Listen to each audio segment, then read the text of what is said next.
میں ہوں حسین بلاغری، آپ دیکھ رہے ہیں ABC اردو ٹی وی پر۔ بدلے گا وقت بدلے گا تو اس بار میں پوچھوں گا اس سے، تم بدلتے ہو تو کیوں لوگ بدل جاتے ہیں۔ دا ون اینڈ اونلی جناب خلیل الرحمان قمر صاحب، اسٹارٹنگ فرام دا کوشچن کہ خلیل الرحمان کے لیے خلیل الرحمان قمر کون ہیں؟ بیسیکلی لوگ آپ کو جانتے ہیں، آپ کی تعریف کرتے ہیں، لیکن لوگ یہ بھی جاننا چاہتے ہیں کہ آپ اپنے آپ کو کس طرح دیکھتے ہیں، کس طرح سمجھتے ہیں۔ Khalil ur Rehman Qamar to me is a gifted guy, جس کو اللہ نے خداگہی کے ساتھ پیدا کیا۔ And when I was a child I knew myself کہ اللہ نے مجھے عطا کیا ہوا ہے۔ اس سے زیادہ میں خلیل الرحمان قمر کو نہیں جانتا۔ سر آپ نے اپنا کریئر بینکنگ سے سٹارٹ کیا؟ نو، okay, if you call it a career, تو partly right. But I think when I was born, I was a writer. I was a poet. تو میں نے بیچ میں کہیں بینکنگ کی۔ That was what my parents wanted, کہ I should be a good big officer. تو ان کی وہ آرزو پوری ہو گئی۔ تو بچپن خلیل صاحب کیسا گزرا آپ کا؟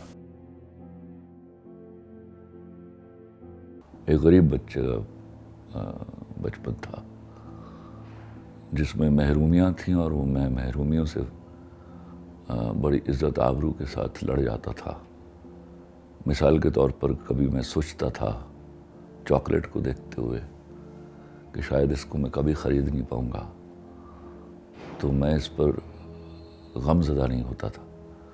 میں ازیوم کر لیتا تھا کہ میں نے چاکلیٹ خرید لی، کھا لی، اور اس کا ریپر اٹھا کے باہر پھینک دیا، اینڈ دیٹس اٹ۔ اور اس کا غم نہیں رہتا تھا میرے اندر۔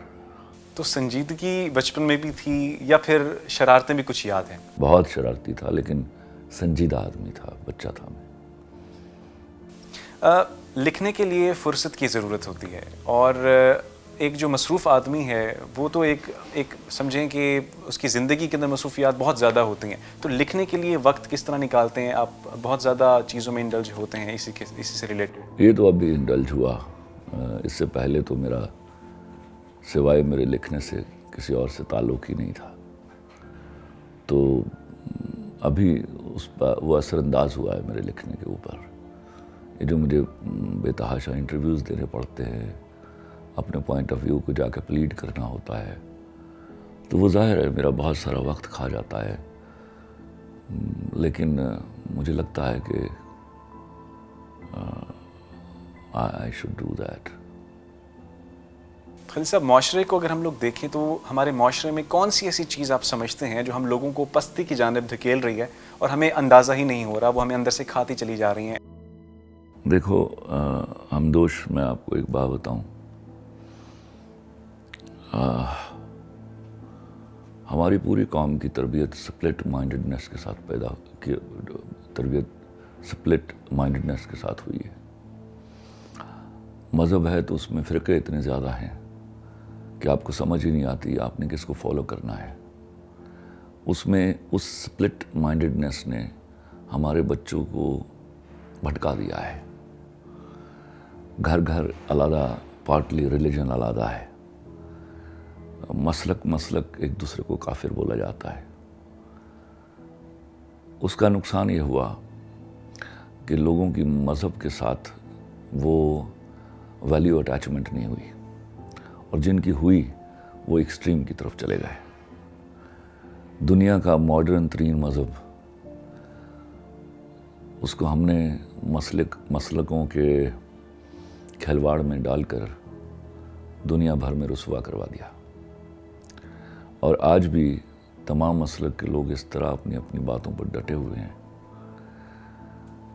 کہ میں آپ کو کیا بتاؤں، رونا آ جاتا ہے۔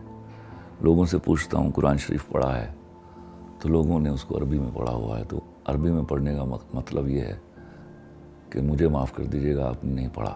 اگر آپ کو عربی آتی ہے اور آپ نے عربی میں پڑھا ہے، تو that was a message given by Allah through prophet Muhammad صلی اللہ علیہ وسلم۔ وہ میسج آپ تک پہنچا ہی نہیں ہے۔ وہ میسج جب آپ تک نہیں پہنچا تو آپ کے بھٹکنے کے سارے مواقع موجود ہیں۔ یہی وجہ ہے کہ ہم وہ بات جو قرآن کی تھی وہ کہیں پیچھے رہ گئی، اور ہم نے اس کو ایک مقدس کتاب جو ہے اس مقدس کتاب کو ایک غلاف میں لپیٹ کر اونچی جگہ پر رکھ دیا جہاں پر شاید آسانی سے ہاتھ بھی نہیں پہنچتا ہمارا. اس کا نقصان اٹھا رہے ہیں ہم. فضل صاحب، ہمارے نارمز، ہمارے ویلیوز، ہمارا کلچر، ہمارا ریلیجن ایک دور ہوا کرتا تھا کہ جب بزرگوں کے پاس بیٹھا کرتے تھے اور وہ ایک انسٹیٹیوشن، ہر گھر میں انسٹیٹیوشنز ہوتے تھے، وہی یونیورسٹیز تھے، وہ آپ کو نہیں، تہذیب میں سکھاتے آپ کی اس بات سے اتفاق نہیں کرتا. کیسے آپ لوگ نئی نسل یہ سمجھ لیتی ہو؟ آپ کو اپنے بزرگوں کو بلیم کرنا ہے. وہ ہماری اس نئی نسل کی تربیت نہ کرنے والے گنہگار ہیں. چونکہ کیسے آپ سے پہلے سمجھے نا، چونکہ ہمارے بچوں کو ہسٹری کے بارے میں تو معلوم ہی نہیں ہے، اور جو ہسٹری خال آپ نے پڑھی وہ جھوٹی ہسٹری آپ کو پڑھائی گئی اپنی مقصدیت کے لیے، اپنے آبجیکٹیوز کے لیے. اور میں آپ کو سمپل سی مثالیں دیتا ہوں. 71 سے پہلے نواب سراج الدولہ آپ کا ہیرو ہوا کرتا تھا. بنگلہ دیش مشرقی پاکستان آپ سے علیحدہ ہوا تو وہ ہمارا ہیرو نہیں رہا. اب آپ کی کسی کتاب میں نظر نہیں آتا. ٹائم دیا. ناظرین، ہمارے ساتھ خلیل الرحمان قمر موجود تھے اور ہم نے کوشش کی ہے کہ ہم کم وقت میں زیادہ سوالات ان سے کر سکیں، اور آپ جتنا ان سے آپ لوگ بھی سیکھ سکیں اور ہم بھی سیکھ سکیں، ہمارے لیے شرف کی بات ہوگی. اور میں پروردگار سے یہ دعا کرتا ہوں کہ اللہ تعالیٰ ہمیں، اور میں بھی آپ لوگوں سے سیکھ سکوں. یہ نہ کیجیے، مجھے یہاں نہ لے جائیے جہاں میرا سیکھنا بند ہو جائے.